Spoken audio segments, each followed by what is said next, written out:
Insert grumpy old man picture right here. Hello, everybody. ZiggyNo back with another video, and I want to talk about Dappz. I want you to help me. Help me digest this.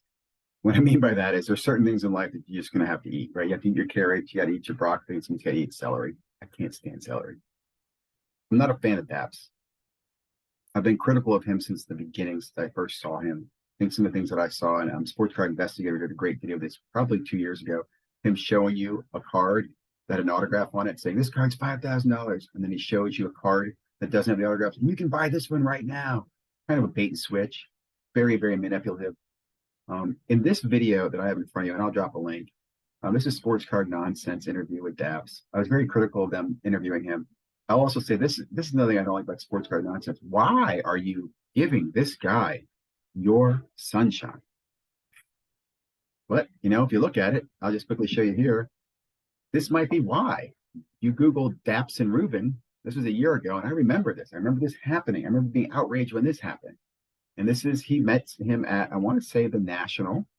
He goes up to Reubens, and Reubens does a FaceTime with Harden and Dappz. And Reubens adds Dappz to his TikTok account and even says about TikTok. Now, you'll get some insight in this video about Dappz and his background with TikTok. But this video a year ago, this is why Mr. Reubens' connection with Mr. Dappz is why Mr. Dappz has 1 million TikTok followers, subscribers.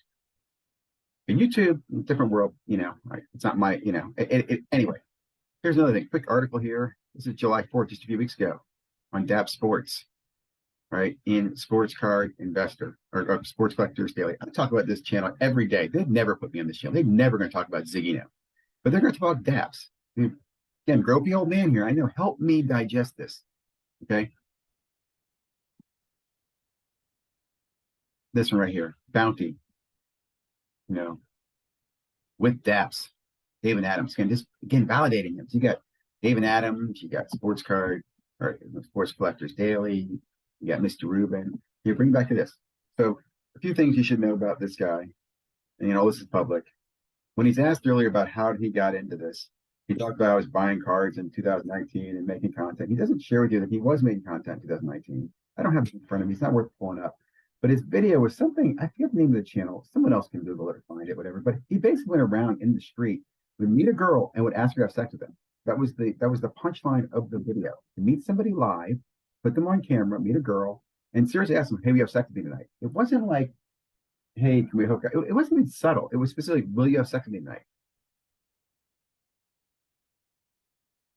I don't know. Old man here. I just think that's wrong. Other thing that bothered me, the way this guy exploited women at his shows, these Dappz girls. I don't know. Part of me applauded it. I thought, there's no way this is going to work. There's people in the hobby are going to throw up over this. There's no way you're like girls walk around, tight shirts, buying something. I don't get it. So I will say, listen to this. He does talk about, he's what I refer to as a kitchen breaker. And I'll tell you, I love breaking, but I think this is where kitchen breaking gets to be a problem. He talks openly about all his money has been going to buy retail and basically marking it up and finding margin from the retail to what he can sell to you on his Instagram channel or Dappz or whatever the hell you're using right now for live streaming. Think about that. Another great example, this guy repacks. He's a repacker. I got upset about that because Jeff was endorsing repacks. This is an example, again, a guy who will justify any behavior he can to make money. I'm up till 2 o'clock in the morning, man, grinding. I'm opening boxes, man. And then I have my sister sorting all day. Oh, it's so hard. No, dude, you're a gift opener and you exploit people because you tell them you care about them. You tell them things are big. You tell them things are hard, big hits or whatever. You're exploiting them. You're a liar. You're running an illegal gambling racket, right? And I love gambling, but what you do is why? God, I hope they come and lock this down. This should not be allowed. Now, unfortunately, what do they say? The toothpaste is out of the tube. This guy will probably will be getting allocation from Dappz. I want you to think about that. I want all the legitimate, hard hustling, honest kitchen breakers out there who really just broke because they wanted to make a little money, help their friend. They kept an honest, maybe small margin. They made it fair, did whatever it is. How do you guys feel about that? This guy cut every freaking corner he could Lies, cheats, steals.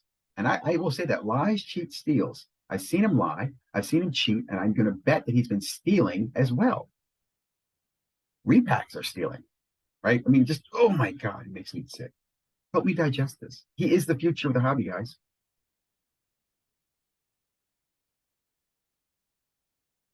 This is something else, and they came up on Hobby Hotline. They were talking about today, and they were talking about a body or just some oversight or how do we regulate. I just want, as a father, as an adult, to, I want I want companies to be responsible for the people that they hire or give benefits to.